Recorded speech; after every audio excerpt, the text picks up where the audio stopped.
Good afternoon, everyone. This is Chris on IMTM Worldwide Radio, and this is Around the ATL. It is August 19th. Wow, month is gone already, that quick, right? So today, I wanted to do a continuation of my 2023 Atlanta Hawks season review. But before I do that, just a few reminders. First of all, thanks to NBA.com for the highlights that I'll be showing this afternoon. And if you haven't already done so, please subscribe to the IMTM Worldwide Radio YouTube channel. You can also follow on Facebook and Instagram under IMTM Worldwide Radio, if you get a chance to do that. Also, if you're on Twitter, you can follow me on Intellect ATL and my co-host Jordan Jackson, Jordan23 ATL. As a reminder, my man Jordan right now is handling business, I'll say, in regards to his family. He found out some time ago that his mother has cancer. And so that's one of the reasons you haven't seen both of us on the air at the same time in a while. So he's handling that. And again, for me, I actually had stopped going on the air after he let me know that, because I was just so down with just the whole situation and everything because of my experience with my father and cancer. So if you have somebody in your family that has experienced it, please think about Jordan and his mom. Keep them in your thoughts. Appreciate that. Also, shout out to, briefly, there he is, Hawks Nation, Atlanta Hawks Nation, Atlanta Hawks Facebook page, We Talk Hawks TV, basketball Facebook page, True Hawk Talk Facebook page, Atlanta Hawks Die Hard Fanatics. Also, everybody who will watch on Instagram or Twitter, either live or after the fact, because I know some of y'all are at work right now. So if you've never watched Around the ATL Side Notes, I do want to distinguish that again, just as a reminder. So Around the ATL and the Around the ATL Side Notes show are two different things. Around the ATL is a 2-hour breakdown of everything Atlanta and Georgia sports: the Braves, the Hawks, the Falcons, the Dream, United, the new volleyball team, Atlanta Vibe, which I am working on getting the MVP of the volleyball league on the show, hopefully soon. But also college sports, UGA, Georgia Tech every now and again, Georgia State, Albany State, Clark, all the SEC, ACC, HBCU college teams. We talk about those as well, seasonal, which we are about to start doing because college season is right up on us. So look out for that. But again, I haven't been doing the 2-hour show, pure Georgia and Atlanta sports, mostly because Jordan hasn't been available. I did sneak in one, though. Around the ATL Side Notes is a topic show that's dealing specifically with one topic singularly. So I'll pick out either an individual or a team, and we'll talk about that. All right. So hopefully you get to check out the shows from now on. And again, make sure you subscribe to the IMTM Worldwide Radio YouTube channel to be able to do that. Hit the notification page so that way you know when the next show is going to come on the air. Which right now, fortunately, I can't give a certain time like I used to. I do it when I'm available right now. So Today, what we're talking about, Detroit basketball. So game 76 was against the Detroit Pistons at home in Atlanta. It was a win for the Hawks, 121 to 113. One thing I do want to mention as well, as I'm doing this review for those who haven't been paying attention and watching, I break it down this way. I'm breaking down what the opposing team did to the Hawks. Points in the paint, second chance points, fast break points, 3-pointers, okay? I also break down the top 3 scorers on the other team, break down what the Hawks did as far as players, and then I go shot for shot on the offensive side of the opposing team to see how did those shots occur? How did it happen, basically? That's what I'm doing for my review, all right? So this Pistons game, after this Pistons game, the Hawks lost the rest of their games for the rest of the 2023 season, okay? So that's one thing I wanted to note. This was the last game of the stretch where the Hawks actually played well for a period of time. They won a good number of games, okay? But this was the last one that they won, all right? So I want you to note that. This game, Trae Young, Sadiq Bey, Okongwu, Dylan Winder, AJ Griffin, Mohamed Gay did not play this game. Okay, that's a lot of players, but those who didn't play. Mainstay players, of course, is Trae, Bey, and Okongwu did not play in this game. 3 main players for the Hawks. What else? There was something else. Okay, so this was a game, again, that the Hawks did win 121 to 113, but they had a 19-point lead in this game. All right.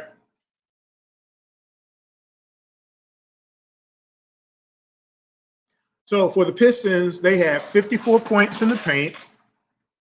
They had 10 second chance points, but they had 25 fast break points.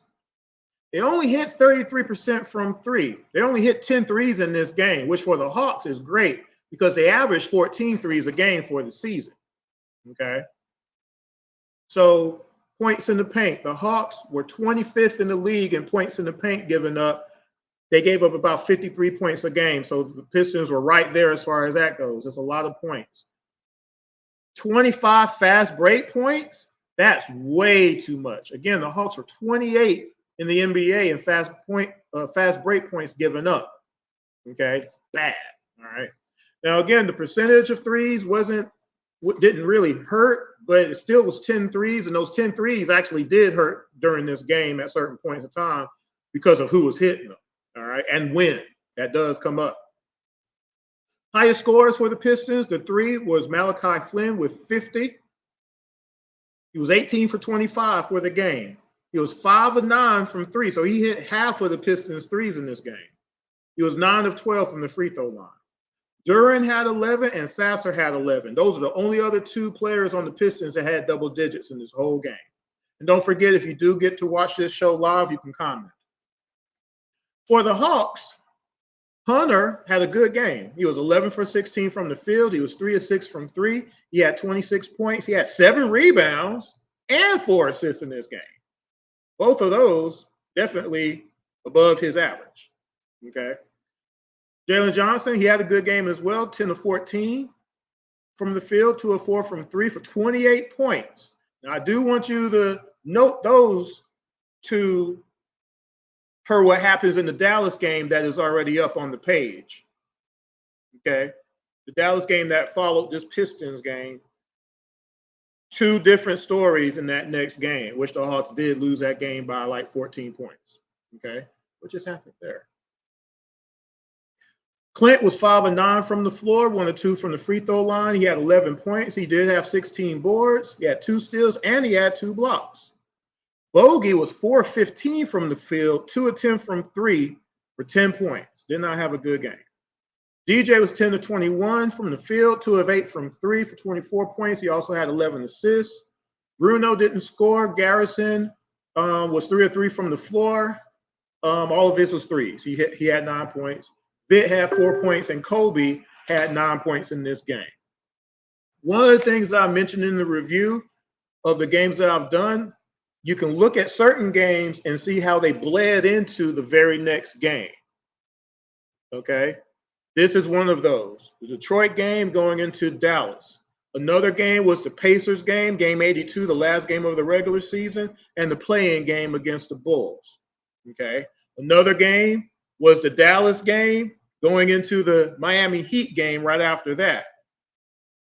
Right after this game, the Hawks had a 3-game stretch where they gave up 18 3-pointers, 23 3-pointers, and 18 3-pointers 3 games in a row. And my bad, I was talking about the Denver game going into the Heat game, where that Denver game Denver Nuggets hit 23 threes, and then the Miami Heat hit 18 threes right after that. And all 3 of those were losses, okay? Now, let's get into the game. Oh, one more thing before I get started. So one thing I've mentioned also is that sometimes players don't give up buckets because of being on the bench at certain times, where certain players are just getting buckets, kind of a deal. So you would think that because a player has a certain amount of points, you would think their opposite player would give up a certain amount of points, but that's not always true because of who are you actually assigned to and who are you actually playing?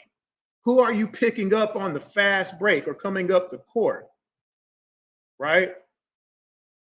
Are you on your man or not? And if you're not, that means somebody else has to get on your man, which means somebody else is giving up some points instead of that person, right? I talk about that all the time, but then I show it. So I just want to remind everybody of that. So first quarter, let's get it synced up. And by the way, crazy thing that happened this afternoon. When I scheduled this show, I neglected to actually upload all the shots.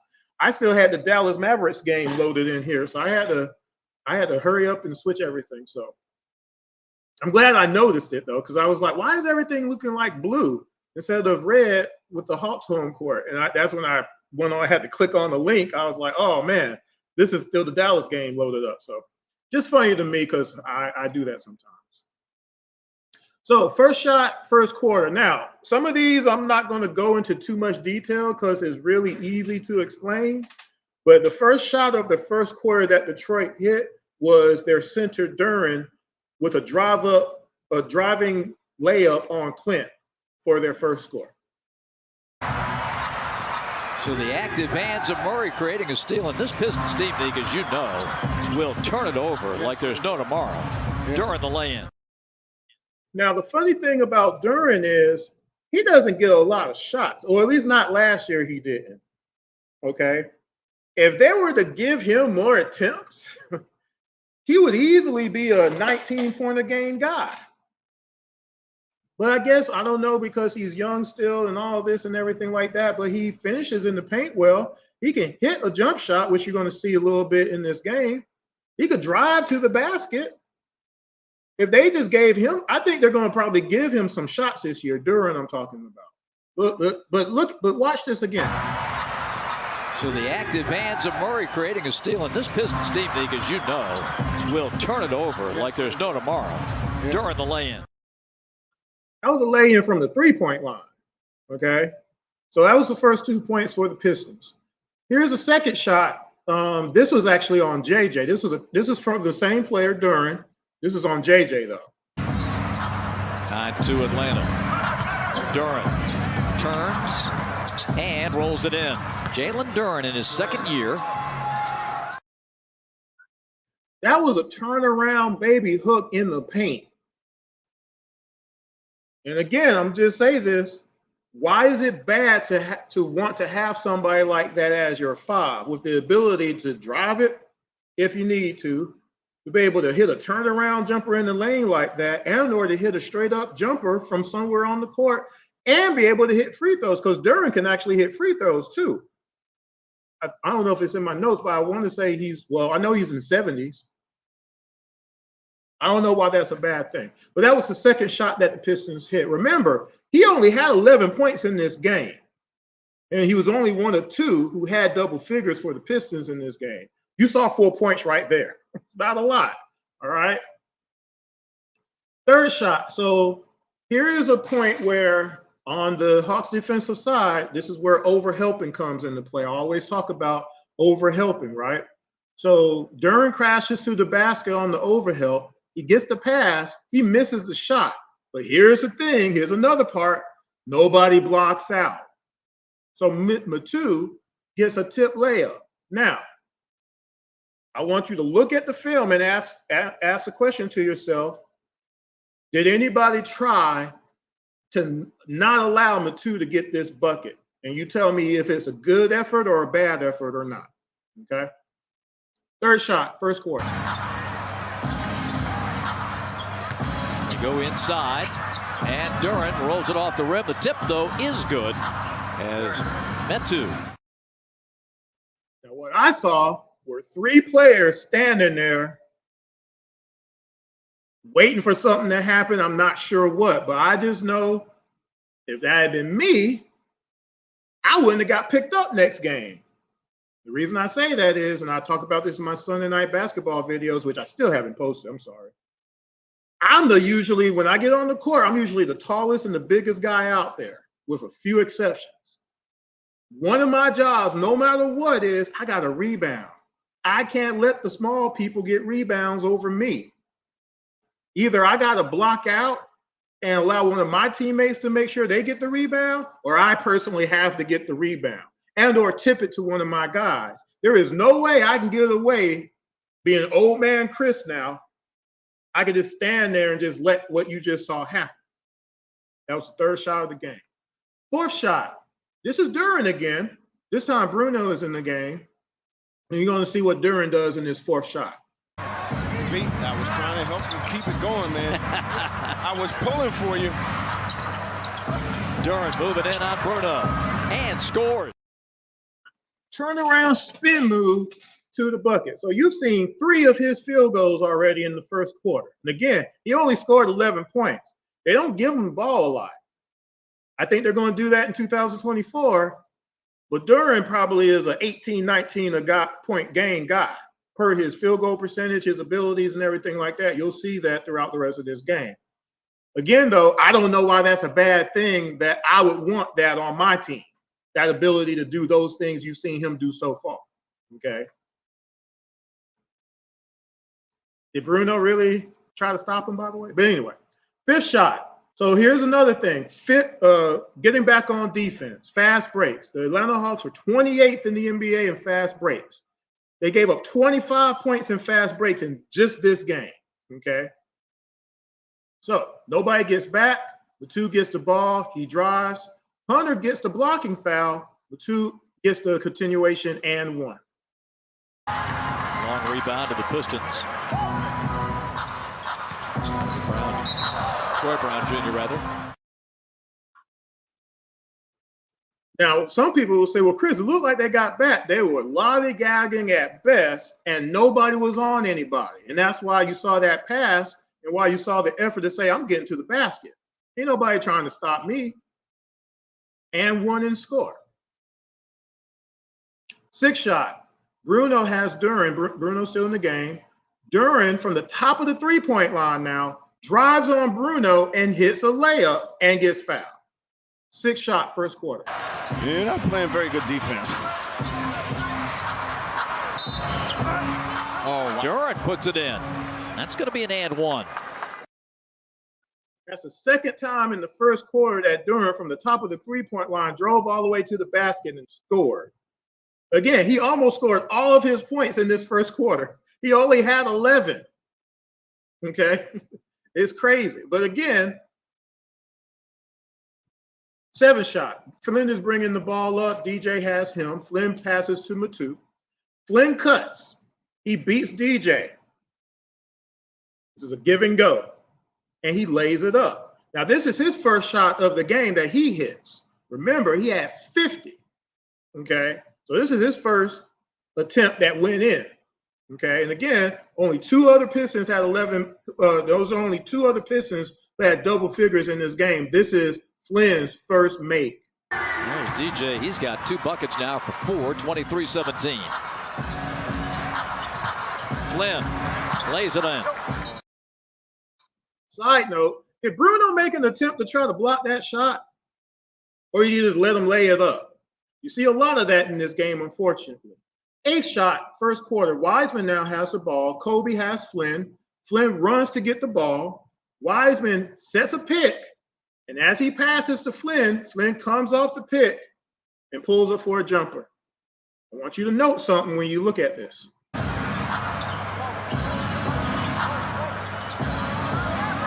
Fumbling it around is Wiseman. Flynn will shoot and hit.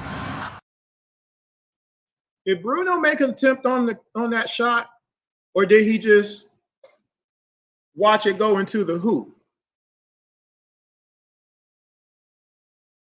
I couldn't have gotten away with that. That was the last shot of the first quarter, believe it or not, for the Pistons. They had a lot of misses in this game. Second quarter, first shot. So here's another fast break. Remember, the Hawks gave up 25 points on the fast break in this game. They're 28th in the league in fast break points given up as a team. That is bad, okay? So nobody picks up anybody on this fast break. Flynn is bringing it up. JJ eventually picks him up because Kobe didn't. And here's, throw something in here. I don't know if it applies to this one. I can't remember before I break it down. But one of the reasons that you have mismatches are because of bringing the ball up and or fast break bringing the ball up, and you don't get on your man. You have an assignment. You're supposed to stay on your man. Your job is to stop your man from scoring if you care about winning. Anyway, Flynn gets a pick from Wiseman. Flynn pulls up for a 3, but JJ does close out. He passes to Brown. Bogey has Brown. Flynn cuts in, and for some reason, Bogey releases Brown. He leaves Brown alone. JJ was following Flynn because he had picked him up. That was his man now. So now Brown is by himself. Wiseman sets a fake Gortat screen. You're going to notice that. Brown hits a wide open jumper because Bogey just left Brown alone. This is the first shot of the second quarter. Where am I at here? There it is. Well, the Hawks fans have been anxious. This is our first round pick from last summer. Haven't seen much of him. A lot of time in College Park, which served him very well. And Troy Brown Jr. with his first bucket of the game. Do you see why I say that Bogey can't start? Because that's what Bogey does all games. I don't dislike Bogey. I don't hate Bogey. He doesn't play defense. He is the worst defender on our team. He gives up the most points on our team outside of Clint. He needs to be on the bench and limit his minutes. Let him be the shooter. But if you start him, that is what you get more than not. There is no reason for him to left his man like that. And the other part of this is, of course, as I've mentioned, nobody communicates. So let me scroll through that real quick. We don't get back on defense. We don't block out. We don't communicate. I already said get back on defense. And we overhelp way too much to try to compete. You can't do those things and expect to compete on a regular basis. You just can't do it. All right. So that was the first shot of the second quarter. Second shot of the second quarter. Flynn is bringing the ball up. Kobe has him. Wiseman sets a pick on Kobe. And one thing, I'll go ahead and throw this out before I forget. You don't have to accept screens. You can hedge and just let people come through and stay with your man, or switch. Call it out and say, I got him. And you switch. That way somebody is never alone, or you fight through the doggone freaking screen. You don't have to accept it. We accept it every freaking time. I don't understand it. It makes me mad. But that's what I do when I play basketball, okay? There's ways to do it. We don't do any of it, which is why I say we need a better defensive coach, somebody who can coach defense on that floor, and we need a big man coach. Over and over again, I've said that for years. Anyway, Wiseman sets a pick on Kobe. Flynn comes around the pick. Clint is there. He does not come up to contest or block that shot.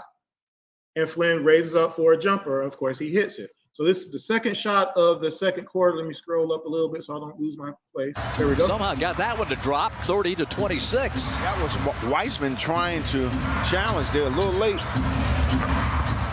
Oh, man, Flynn continues to play well. Is sliding back a contest? A sliding back, hand in the air, a contest? How many blocks do you think you're going to get doing this? You see how far I'm back?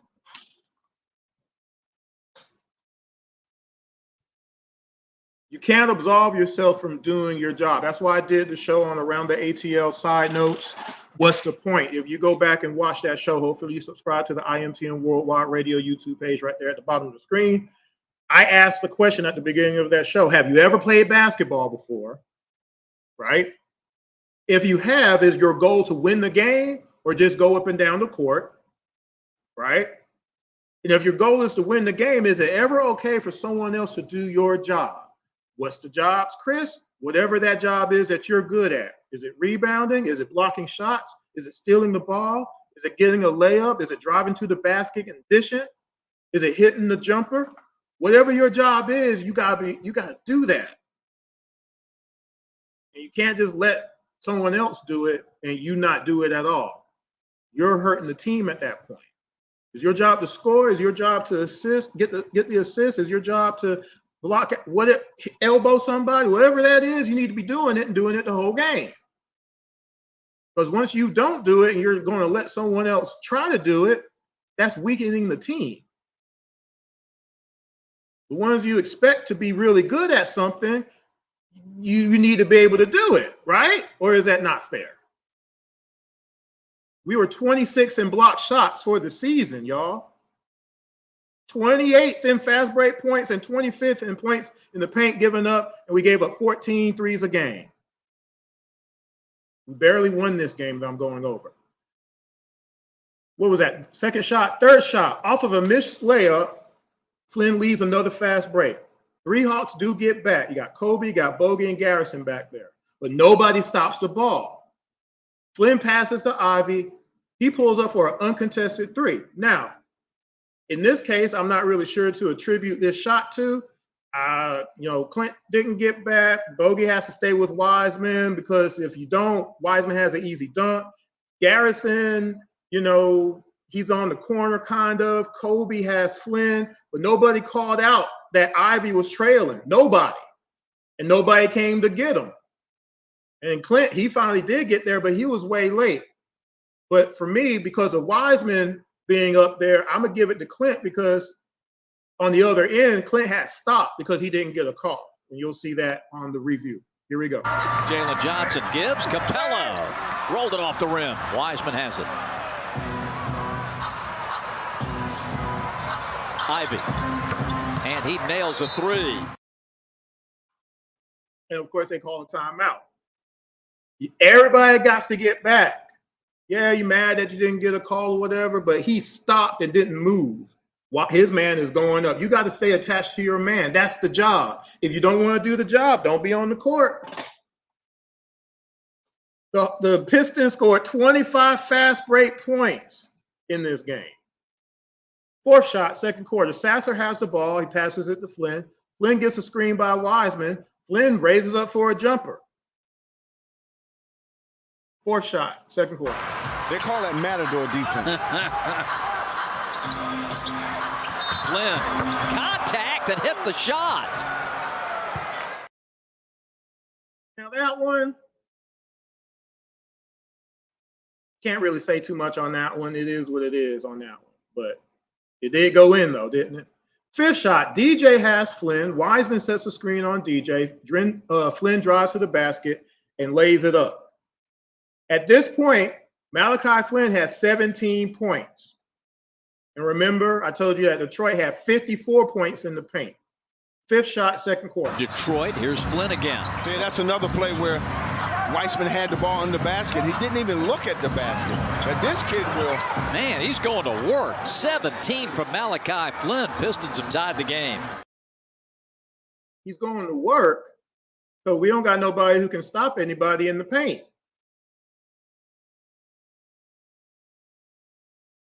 Sixth shot, second quarter. So here we are. We got a 1-on-5 fast break by Ivy.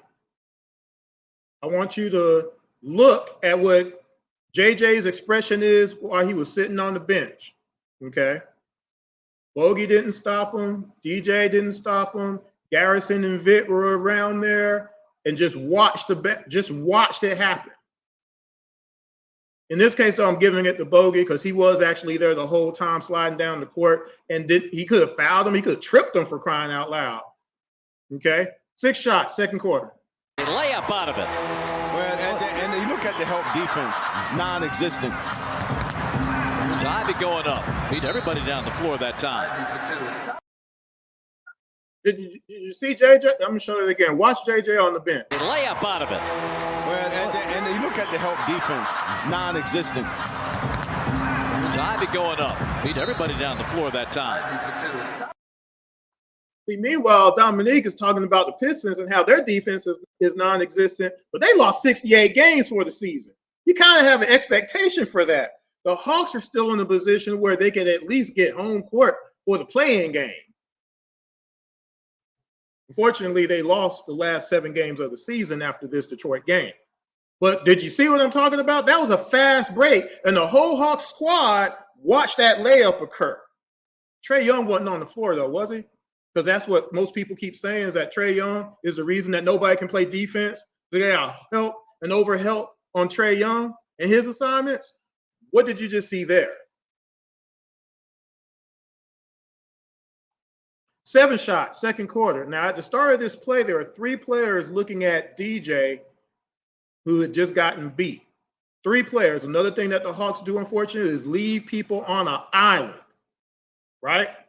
I said that countless times through this review of the 2023 season. So Bruno, he has to look because the ball handler is coming towards him. So that's who he's paying attention to. But nobody is looking at, let me make sure I pronounce his name right, Iwomu. I had to spell it a certain way. No one is looking at Iwomu, Sasser, or Flynn. So nobody is guarding anybody at this point. So off the drive, a pass comes to Iwomu. He passes to Sasser. Nobody is at the top of the key with Flynn when he gets the pass. You got 2 players going after Flynn for some reason. Garrison and DJ. Hunter leaves his man as well for some reason. Okay. Flynn drives past DJ and passes to a wide open Iwomu. I'll show you what the result is.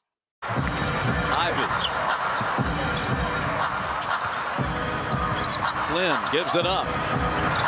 And the corner 3 is good by Iwomu. What did you see there? You saw people ball watching, didn't you? Standing, and there's the ball. There's the ball. There's the ball. And I'm not going to move. I'm just going to see and wait and see what happens. That's not basketball, folks. On any level, is that acceptable? But the Hawks do this every game, no matter who's on the court. Remember, Trae Young, Sadiq Bey, Okongwu, and a whole bunch of other players were missing in this particular game. It doesn't matter who's on the court. This is our system. We have no system on defense. We have no rhyme or recognition or discipline on defense. This is what it is. And this was against a 68-loss team that you just saw that. Let me show it to you again. Ivy. Flynn gives it up. And the corner 3 is good by Iwomu. What kind of defense was that with Hunter? Iwomu was Hunter's assignment. All you got to do is stay on him. Doesn't matter what's going on in back of you. It don't matter. Are we trying to win? Because if we're trying to win, you stay on your man. You use your peripheral vision, or you have someone call out, hey, this is what's going on. You by yourself or whatever. But he didn't even have the ball. 8 shots, second quarter. Sasser is bringing the ball up on Vitt. He drives past Vitt on a screen by Durham. Clint could have committed to Sasser as JJ was the help defender on Durham. Nobody calls nothing out. But Clint keeps on backing up again. Sasser puts up the shot. Now, there are 4 Hawks in the paint. There's 4 Hawks where their toes are in the paint on this one again. And Sasser gets the ball and lays it up. Clint's there. Doesn't contest it. Now, I'm sorry. As the center, as the big man on the court, you got to contest. You can't just let that happen. 8 shots, second quarter. Long rebound to Marcus Sasser. Well, the one consistent offensive threat for the Pistons has been Flynn. I think Veet got a piece of that, but Did you see that? Did you see that? I'll show it to you again. long rebound to Marcus Sasser. Well, the one consistent offensive threat for the Pistons has been Flynn. I think Veet got a piece of that, but But not only did Clint come all the way back, like I'm not sure what he expected to happen as he kept coming back in resistance. But then after the shot, nobody blocked out, did they? How many Hawks did you see in the paint? Sasser got his own rebound, put it right back up. Nice shot, second quarter. DJ has Ivy. Ivy gives to Duren. Duren hands off to Ivy on another give and go. Ivy drives. He gets past DJ. Clint is there. He lays it up. Nice shot, second quarter. I got to scroll up. Give me a second. There it is. Yeah, everything was in my pool. runner off the glass is good.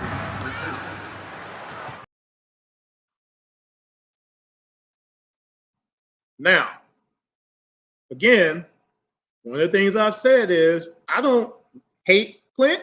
I don't dislike Clint.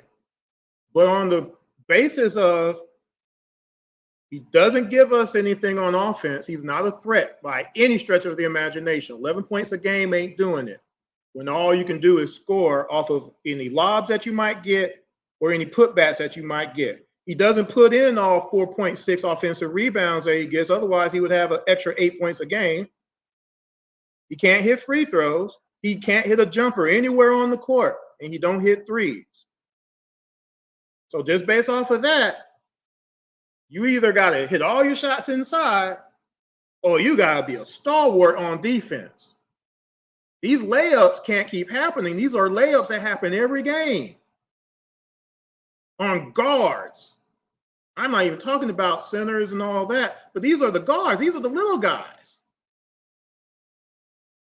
Is that cool to y'all or not? Because they scored 54 points in the paint and had 25 fast break points. They only hit 10 threes on us this game. 10th shot, second quarter. Where am I at? Bogey has Flynn. Duren sets a soft screen on Bogey. I say that for a reason. You'll see it. Flynn drives to the basket on Clint, misses the layup, but Iromu puts it back as Hunter and JJ don't block out. And again, on this one, I blame Hunter. But you can make your decision on this in a second. There are, again, 4 Hawks in the paint. Not guarding nobody. 10th shot, second quarter. Or a net. That was the wrong shot. Here it is. These guys apart. 10 seconds. Flynn, one more. No, tip is good with 2.4. We'll play that again real quick. Watch the paint. These guys apart. 10 seconds. Flynn, one more. No, tip is good with 2.4. What is the effort of DeAndre Hunter right there, y'all?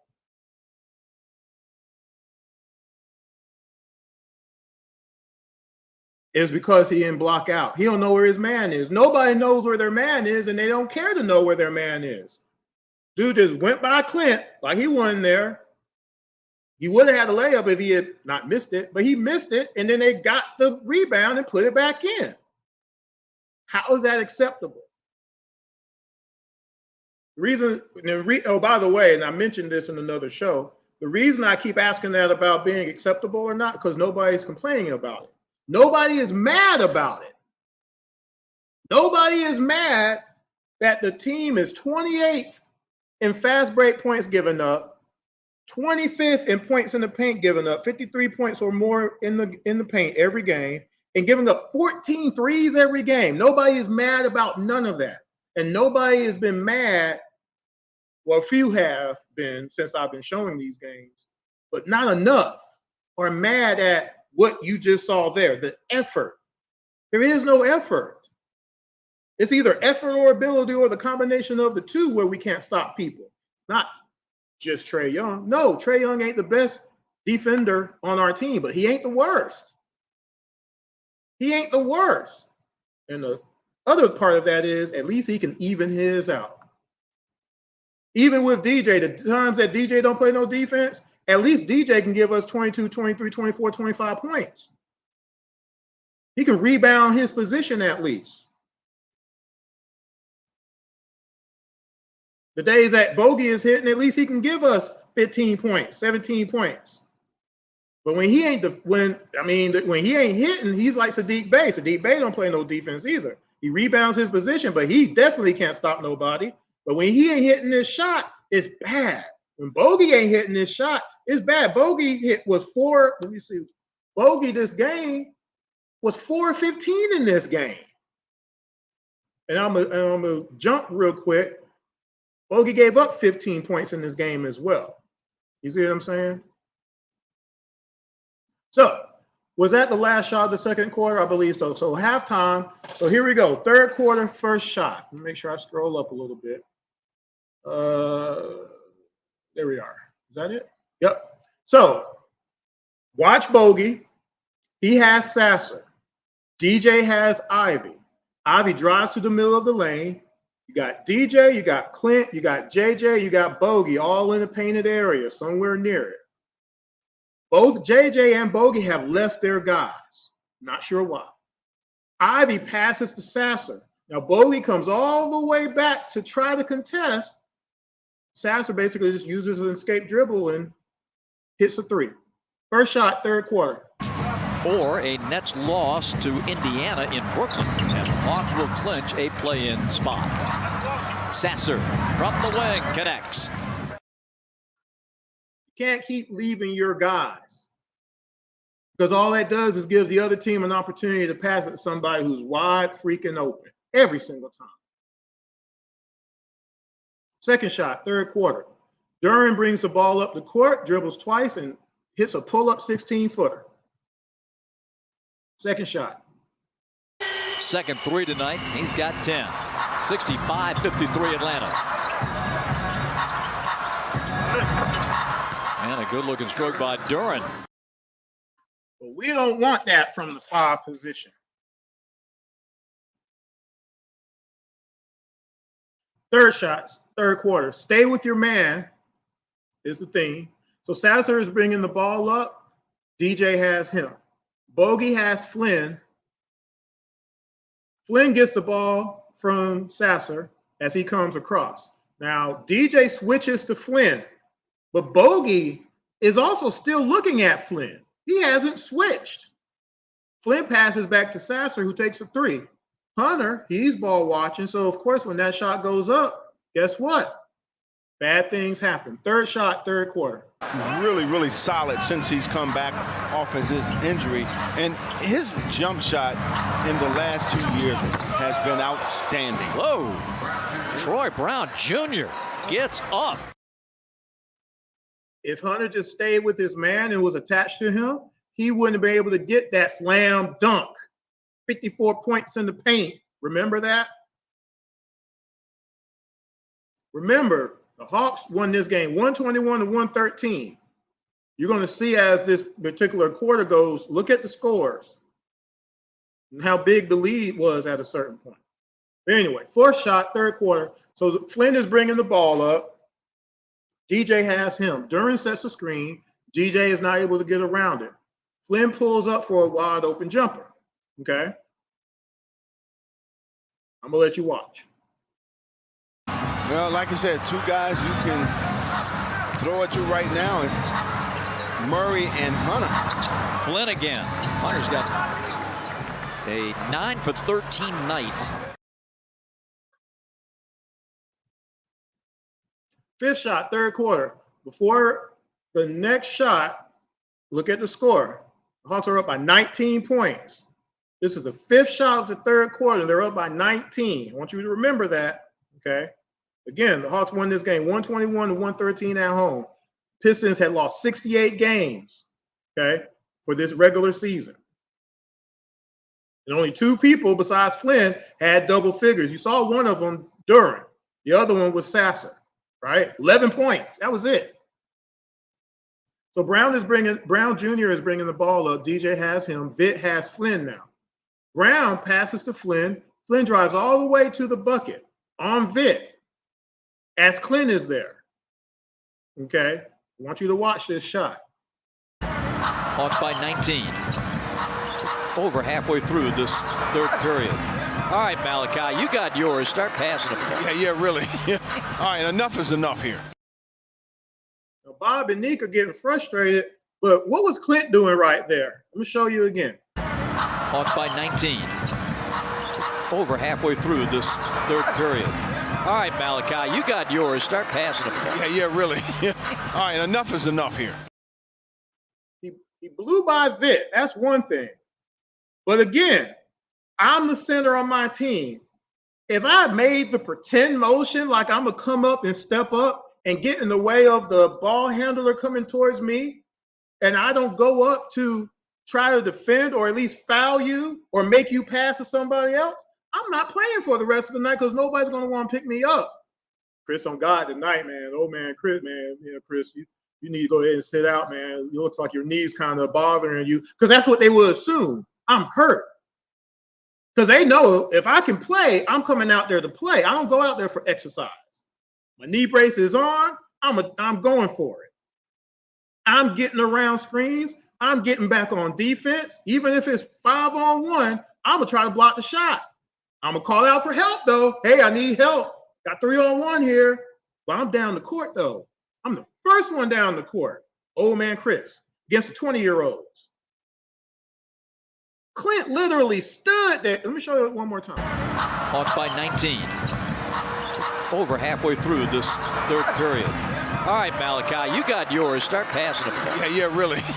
All right, enough is enough here. That can't be acceptable to anybody. That can't. That can't be. That can't be.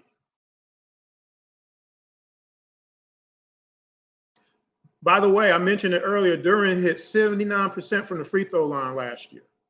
11 boards a game. He's 20 years old. He's only getting 9 field goal attempts a game. So like I said, if they give him 13, 14 field goal attempts, Duran's a 20-point-a-game guy. 79% from the free throw line, that's not even shooting threes. And he wouldn't have to shoot threes. He could be just like Ayton. Ayton getting 18 and 11 or whatever and dominating inside. They don't even give him no shots. He averaged 14 points a game last year, Duran did. Okay. But anyway, 6-shot, third quarter. Hunter now has Flynn. And this was what I was mentioning before. Everybody, it was certain people who were on Flynn during this game, not the same person. So Duran sets the screen. Now Clint has Flynn. Flynn drives on Clint. Again, Clint backs all the way up until Flynn decides he wants to pull up and shoot a jumper. They've opened the lead up to 20. Flynn from the dotted line. It is your night tonight, young man. 24 points. Bob is like, it's your night tonight, young man. As Clint, again, sorry, that's not defense. And that's why I say we need a big man coach. There is no adjustments. There is never any adjustments. This is game after game after game. All the games that I've shown you so far of the 2023 season that Clint has played in, that's what you see. You see a lot of that. Standing, backing up, no contest. And in this game, you don't see it a lot because they only hit 10 threes in this game. They didn't shoot a lot, but they shot 30 of them. But Clint wasn't on the three-point shooters in this game mostly. That Denver game that if you want to go watch that one, you see it because they hit 23 of them. And yeah, but anyway. So, but that's what Clint is doing a lot. And that's why I said, I don't hate Clint, but we need to put him on the bench now. We need to limit what he can't do on defense and can't do on offense and limit it. It would change things drastically. Just he don't need to be out there for 35 minutes a night no more. Give him 20 minutes and let him get all the rebounds. That's it. 7-shot. Wait a minute. Yeah, 7-shot, third quarter. So here's a turnover. Flynn gets the ball. He drives all the way up to the basket for a layup. 7-shot, third quarter. Of another game. They just been playing well. Turnover here. Flynn takes it to the hole. Scores again. 26.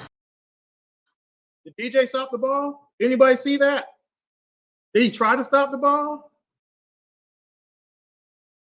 Just laid it up like it was nothing. Again, Detroit had 54 points in the paint. A shot, third quarter. Ivy is driving the ball. Bruno has completely left his man. Again, the Hawks do this a lot. Ivy passes it to Matu. Hunter has turned his complete back to his assignment. Matu passes to Iwomu, and he drives to the basket around Hunter and lays it up. Now, help defenders, again, we do a terrible job of that on our team.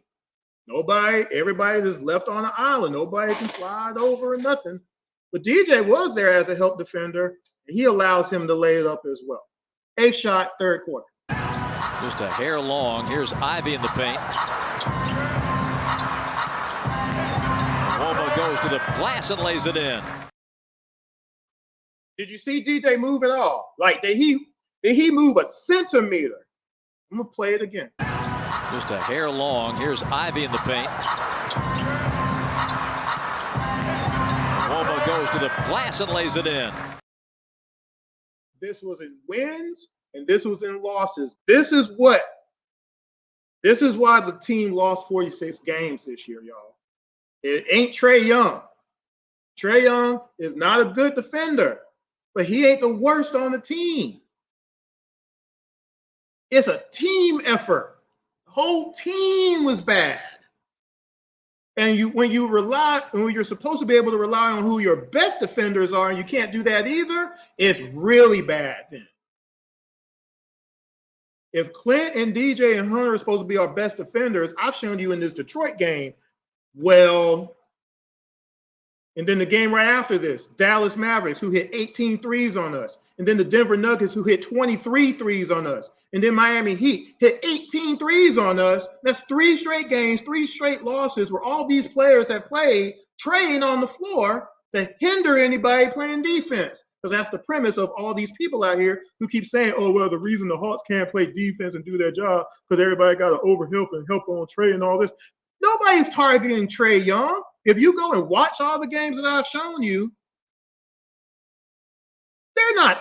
Miles Turner ain't saying, hey, somebody come set a screen for Clint to get Clint off of me so I can get on Trae Young and post them up. That ain't happening. That definitely didn't happen in that Bulls playing game either. Go watch that game. It's called Around the ATL Side Notes, Trae Young and the Bulls playing game. I think that's how I titled it. I can't remember. But go watch. 42 points by Kobe White. But anyway, what shot was that? 9th shot. So remember I mentioned that the Hawks were up 19 points in the third quarter, right? Flynn has the ball. He passes it to Wiseman. Wiseman drives on Bruno, and he scores. 9th shot, third quarter. Coaching the Pistons G League team. Up with the big club now that the G League season is over. Rolling it in is James Wiseman. So this is why I said that, and of course it ended up happening, that we couldn't keep Bruno. We're going to have Clint. We can't keep having both him and Bruno at the same time because Bruno is really bad at defense. I've shown that time and time again, but in this game, again, he's a sieve. Just throw the sand in there and just everything is pouring through. Well, of course, Bruno is not here anymore, so that helps us out. It helps the team make the team better just with him not being on the roster anymore. Sorry, it's just a fact. 10th shot, third quarter. So watch at the beginning of this play that nobody is on their man again, okay? So when Wiseman comes up to set a screen on Kobe, Flynn passes it to Ivy. JJ doesn't get in front, so now Bruno, who never came up to guard Wiseman in the first place, now has to look at Ivy. And since Hunter didn't come up to pick up his man, we got an alley-oop situation. And this is on Bruno because, again, all we got to do is stay on our man. Stay on your assignment. 10th shot, third quarter. Golden State, they were on the road a long time. Golden State's heating up. Wiseman with the jam. It's too easy. It's too easy. 11th shot. Again, stay with your man. How many times have I said that? Bogey has Ivy. Ivy spins and drives. Kobe has Flynn, but he's 10 feet away from him. Flynn gets the ball and drives, has 4 players looking at him. He passes, I missed the name. Let's play this and I'll redo it. Spin move by Ivy. Sets up Flynn. Who holds the Piston record for points in a game? I was right. Spin move by Ivy. Wide open 3. Nobody's on. Now we're about to go to the 4th quarter.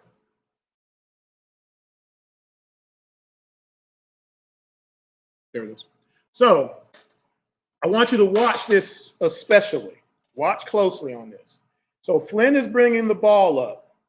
He's bringing it all the way up. Nobody stops the ball. Again, another basic of basketball. You got to stop the ball. He drives to the basket, and nobody picks up nobody. I want you to watch this happen now. There are 5 Hawks in the paint when he passes the ball to Sasser. And he goes to the 3-point line. As Garrison is just watching, he's watching that pass to Sasser. And he goes to Sasser, though Bogey is there. Bogey stops and turns away. So when Flynn is wide open in the corner to guess what? Hit the 3. What's going on? I want y'all to watch this play develop. First shot, 4th quarter. Where is it at? There it is. Jalen Johnson, 17 points, 10 rebounds, 9 dimes. Flynn kicks it back out. He's going to get it. Flynn from the corner for 3. Man, Bob says. Bob is frustrated, y'all. Because look at, let me show it to you again. Jalen Johnson, 17 points, 10 rebounds, 9 dimes. Flynn kicks it back out. He's going to get it. Flynn from the corner for 3. Man. That's embarrassing, y'all. I don't care what you say. That ain't cool. That ain't cool. Or is it? Second shot of the last quarter. Check the score. It's 94-82 now. It was a 19-point lead before this shot. So Flynn has the ball, passes it to Evan. He passes it to Sasser. Bogey is there. Sasser squares up and shoots what? I'll let you look at it. If you look at the totality of this game, he has been very under control, and he just took what he wanted, and he didn't rush anything. Sasser out of the corner. That's a 3. Third shot, 4th quarter. Reminder, Flynn averaged 8 points a game for the Pistons during the season. So Flynn has the ball. He drives past Kobe and hits a fadeaway jumper off the backboard. At this point, he has 36 points now. I want you to look at the score again when it pulls up.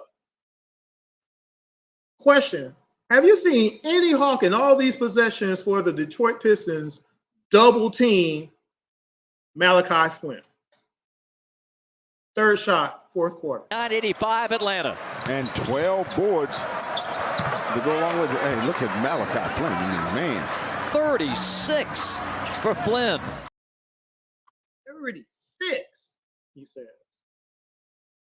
4th shot, last quarter. Flynn drives by Kobe all the way to the rack as Bruno watches him lay it up this time. I'm giving it to Bruno because Bruno was there. Bruno's the center on the court. Flynn. This guy's unconscious. Unconscious.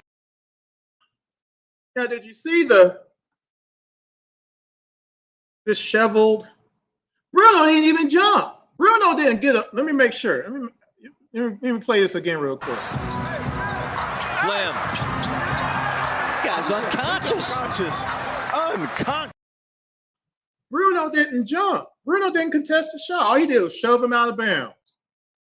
He already gave up the shot in his head. Be like, man, this is Malachi Flynn. He's Michael Jordan incarnate. I can't stop him. Again, if that had been me, there'd been no way I could have played the rest of the night. Nobody would have picked me up. Because Chris's job, when he's on the court, no matter what else he can do, he got to rebound and he got to stop small people from scoring in the paint, coming in there like that. Yes, Chris can hit turnaround jumpers all day in the paint. Yes, Chris is going to get you 5 or 6 assists because I'm a great passer in the paint. Run the offense through me. You're going to get wide open shot. And yes, if you leave me at the top of the key wide open, I'm going to drill in your face and smile at you as I'm jogging back like LeBron James with duck feet. But my God, Bruno was right there. He is the tallest person on our team, and he didn't even try. Let me play it again. Which one is this? 4th shot. Flynn. This guy's unconscious. Unconscious. This is every game this happens. Every game, win or loss. This is what happens every game, y'all. That's what you need to be seeing. 5th shot, last quarter. Wiseman beats Hunter down on the fast break for a dunk. Check the score again. 5th shot, 4th quarter. 7:50 to play. Oh, Bruno, boy, he got hammered. Yes, he did. He sandwiched it. And a foul on Garrison Matthews. Y'all can say all the stuff that you want to. I'm giving it to you as it actually is on the doggone court. The effort ain't there.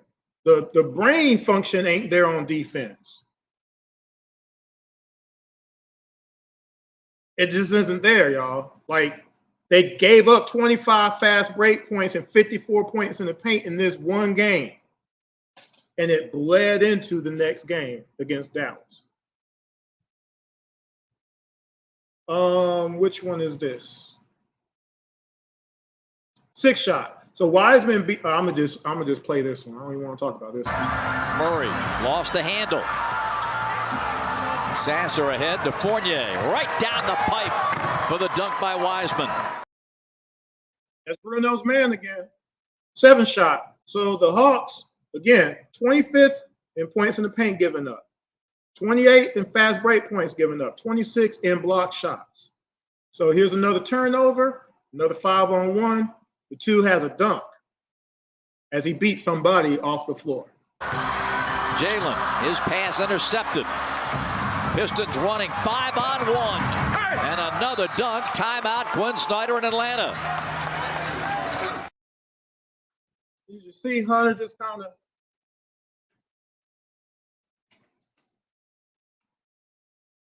effort.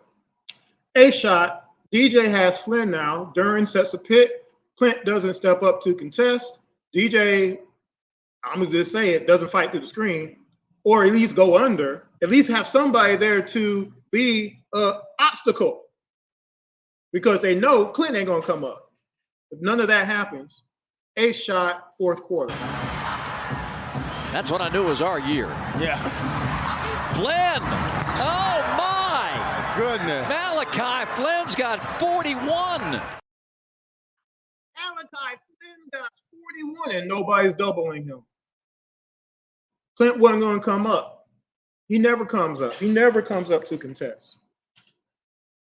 He still might have hit it, but you got to come up and contest. Again, when I play, I'm old man Chris. People, my people, Chris, you're by yourself. Chris, left. Chris, right. I can use my peripheral vision, and I know what's coming. I know what to do. I know what not to do. And usually before the game, we look and see who we're playing, and we make a decision. Are we switching on screens or are we staying with man? That's what communication is for. But sometimes you have to adjust that during the game as well, though, depending on the situation, depending on what the score is. You can't let one player beat you. You either got to switch somebody else on that player or you got to start double teaming him. And we don't do any of those things, which is why we have people hit 50, 60, 73 points on us on a regular basis. Y'all remember Anthony Simons a couple years ago with Portland? Embarrassing. Oh gosh, which one is this? Did I just do the 9th shot?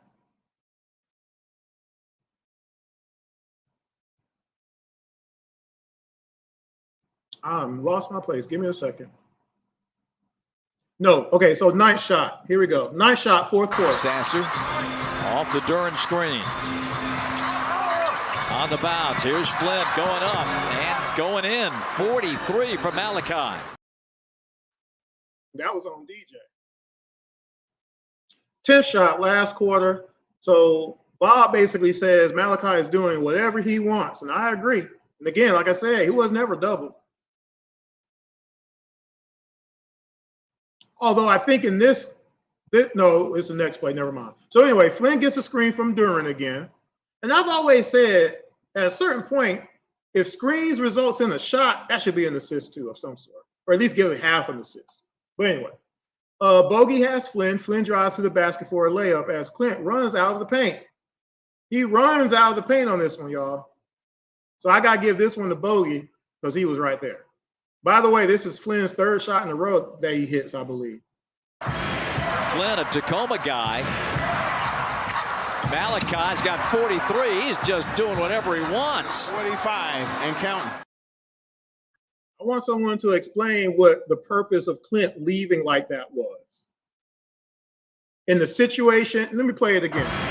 Flynn, a Tacoma guy. Malachi's got 43. He's just doing whatever he wants. 45 and counting. The game's not over yet.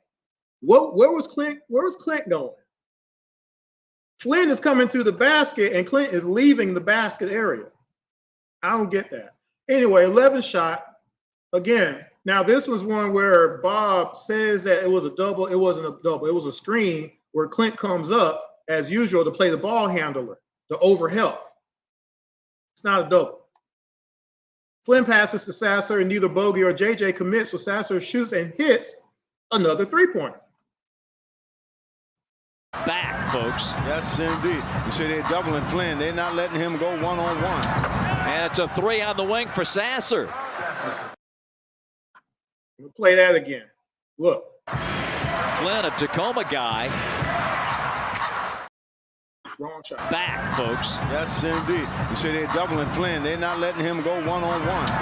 And it's a three on the wing for Sasser. There's no rhyme or reason what the Hawks do on defense, y'all. 12th shot, everybody's ball watching again. Nobody stays with their man. Flint drives and passes to a wide open mid-two for a dunk. 10-point lead with 1:45. Flynn, nice pass, sets up Meadow for the baseline jam. You know how many baseline jams the Hawks give up simply because their backs are turned to their assignment? That was on JJ. 13th shot. So again, people jogging down again off a fast break, off a miss. Flynn runs up and shoots a wide open three, and he hits it. DJ short. Flynn gets it down there quickly. He pulls from the top, and he's got another bucket. 48 for Flynn.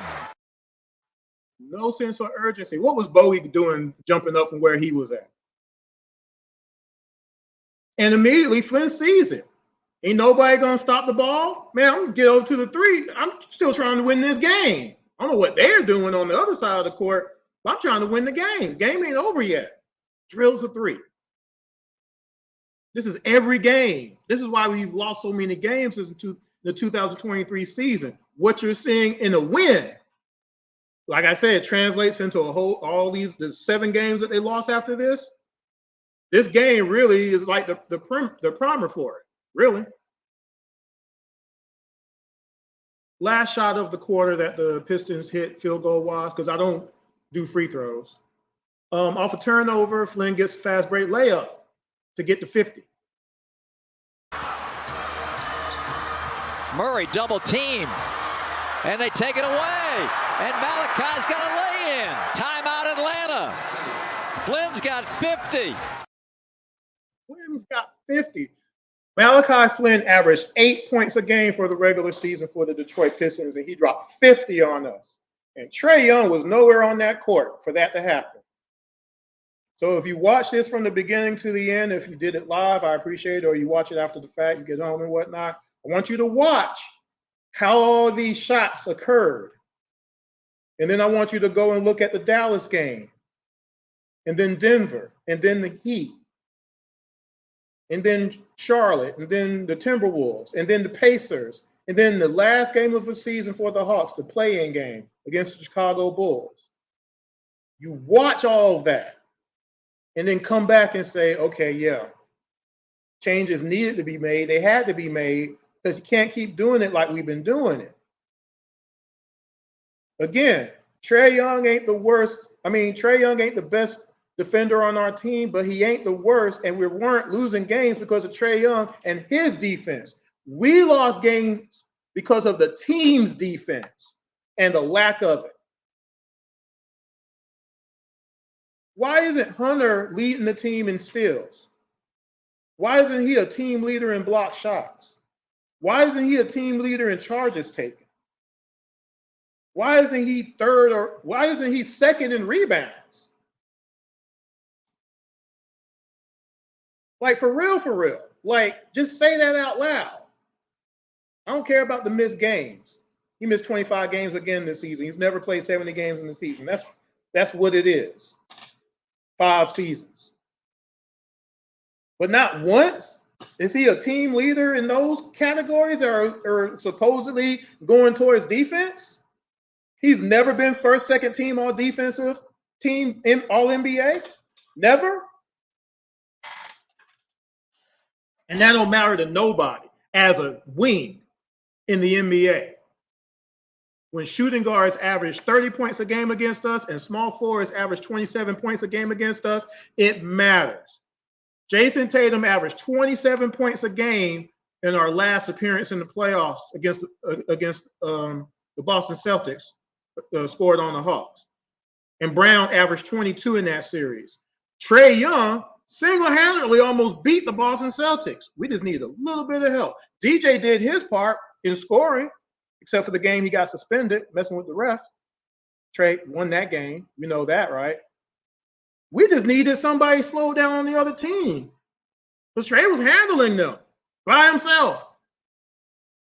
It wasn't Clint averaging 8 points and 8 rebounds a game. So in this game, Hunter gave up 15 points, JJ 9 points, Clint 19, Bogey 15, DJ 16, Bruno 16 off the bench, and Kobe 8 points.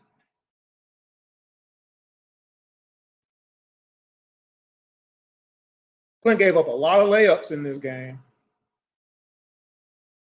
Bogey gave up 3 threes. Again, the Pistons only hit 10 threes in the game. Bogey gave up 3 of them himself. Again, the Pistons had 54 points in the paint, 25 fast break points.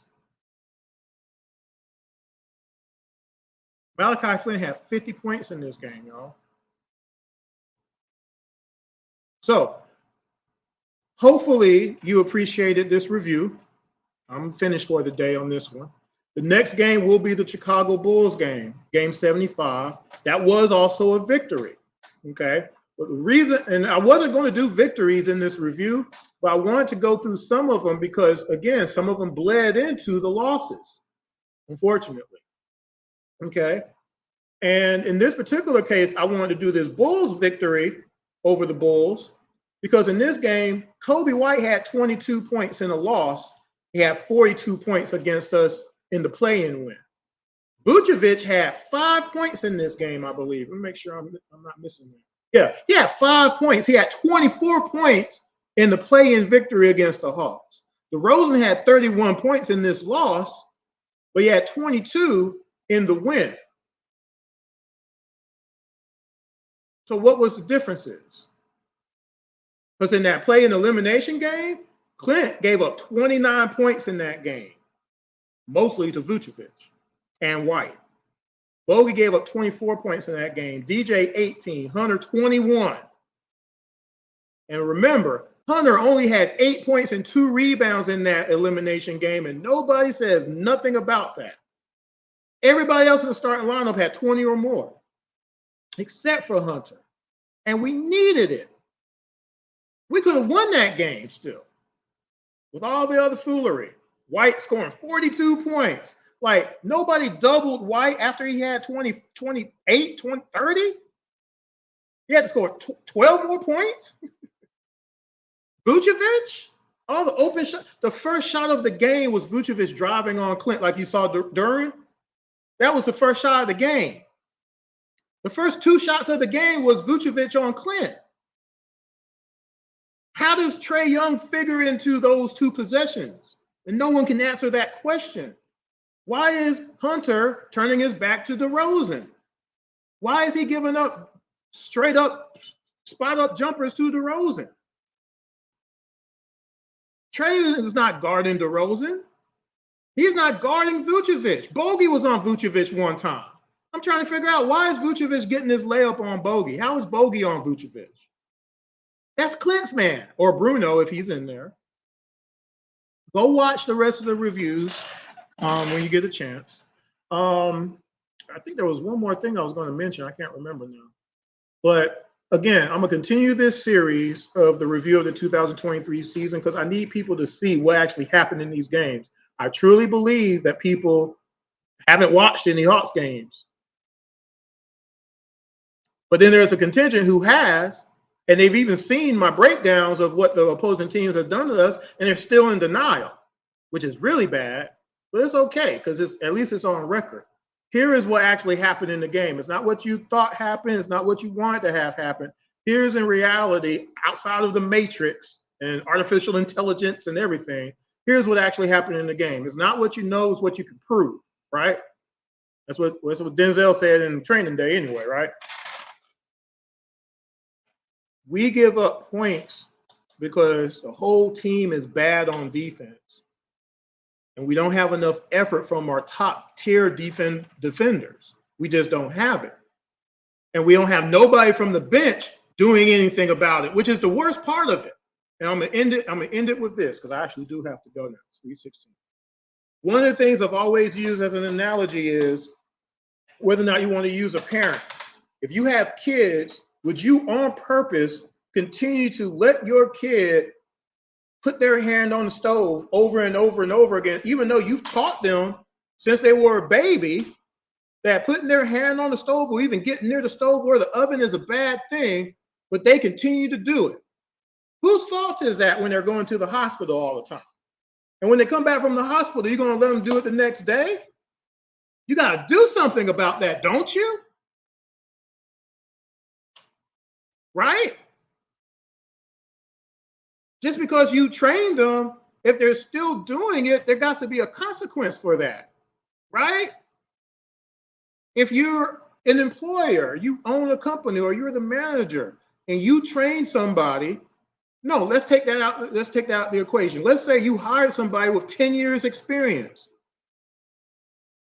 I'll use myself. I hired somebody who sold phones for 10 years, and they're going to come to my store. I still got to train them on do's and don'ts, process, protocol of how we do things at my store, per the company, per the system and everything. And if that person is only selling 10 phones a month, I gotta check that out. I gotta see what they're doing. I gotta see what they're not doing. Are they talking to anybody? Are they greeting anybody? Are they giving them the correct information? Are they making proper offers on the phones and things of that nature? Do they have any knowledge of the actual phones? Because just because you got 10 years somewhere don't mean you were good. It just means you had 10 years experience somewhere. But nevertheless, I got to do something about that. I got to retrain you. If I'm in the restaurant business, am I going to really let a server keep cussing out customers and I keep getting complaints from customers and I got to keep comping meals left and right, just letting money flow out because I got this really terrible server who has experience and I trained them on everything? I got to figure out what's going on. Hey, is everything all right? You know, let's walk through some of these procedures here because there's a lot of things that you're doing that, you know, is costing the company money. It's my job on the line, folks. I got to make an executive decision eventually, be like, if I can't retrain you, I got to replace you. There's somebody else who's willing to do the job correctly with effort, be polite, be respectful, know the menu. This is easy. Why are you hiding in the break room again? You see what I'm saying? Why are you in the cooler? What's going on? I got to find people. I don't got time to be finding people. I'll just find somebody else. But first, I'm going to try to retrain you, though. Let's go through this again. So when you do this, what do you do next? You know what? Actually, try doing this instead. Here's the reason that this is wrong. Here's how it's hurting the whole team. Because every time you input this does this and that, you got to explain it and then put them back out there again. But if they keep on doing it, now you got to make a decision. Maybe they don't need to be in that department no more. Maybe I need to send them down to the dungeons. Or I got to take you off the schedule.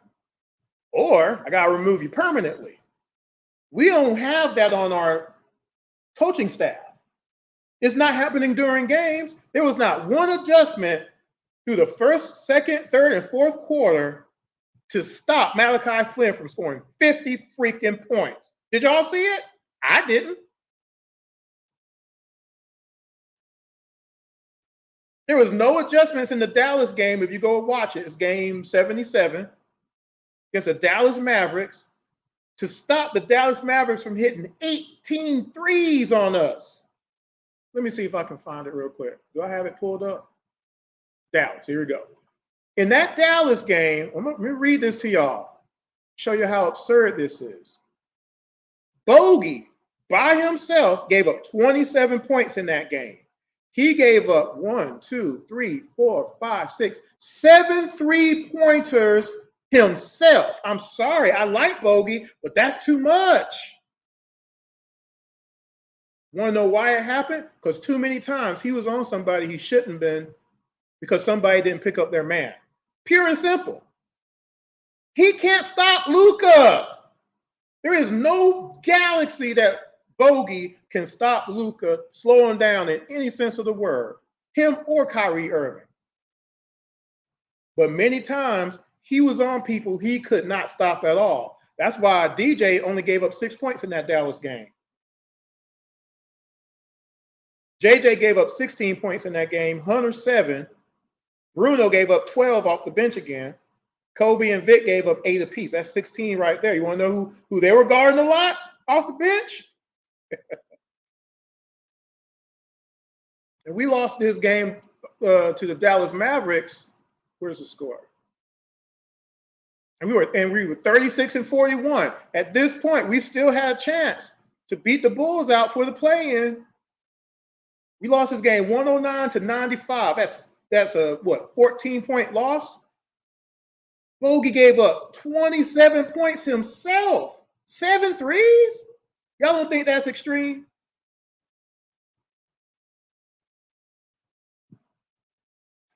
JJ gave up 4 3-pointers himself. That's 12 points right there.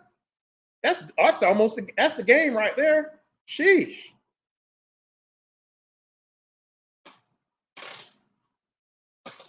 Clint didn't give up a lot of points because Gafford wasn't doing nothing. And in this case, Clint let's see, how can I say this? Again, I mentioned as far as assignments and who's on the floor at a certain point. The reason Bruno gave up 12 points and Clint only gave up 7 points was who was in the game at a certain time on certain people. But combined, they still gave up 12 plus 7. That's 19 points right there between them. And Dallas doesn't have no real center. Know who was scoring though? Derrick Jones was hitting some open shots for some reason. There was one that Derrick Jones was in the paint. He dribbles all the way out the paint, and Clint just let him shoot a 3. That was the 1 3-pointer that Clint gave up in that game.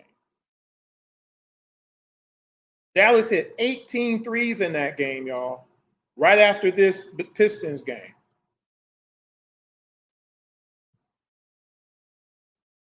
Dallas had 34 points in the paint, 16 second chance points, and 19 fast break points. How is any of that acceptable to anybody? Because nobody complains about it for some reason. And right after this Dallas game, the Denver Nuggets hit 60% from the floor, 56% from 3, as they hit 23 of those suckers. Points in the paint, I think, was 48. Fast break points, I think, was 24 or 25 points again. Fast break. Again, the Hawks are 28th in fast break points, 25th in points in the paint given up, and 26th in block shots, giving up 14 threes a game. None of that is sustainable, especially with injuries. Again, in this game, this Detroit game, it wasn't just Trey out. It was Sadiq Bey out and Okongwu out. Besides Muhammad Gay and AJ and all these other guys. But 3 of your mainstay players didn't play this game. 25-10 would have been a little bit helpful in this game, don't you think? Just a little bit. Just a little bit. Don't you think? At all? Watch out for the next show. It's going to be game 75. Yeah, game 75 against Chicago Bulls. Make sure you subscribe to the IMTM Worldwide Radio page. I really appreciate that. And tell one person that likes Atlanta sports about the show.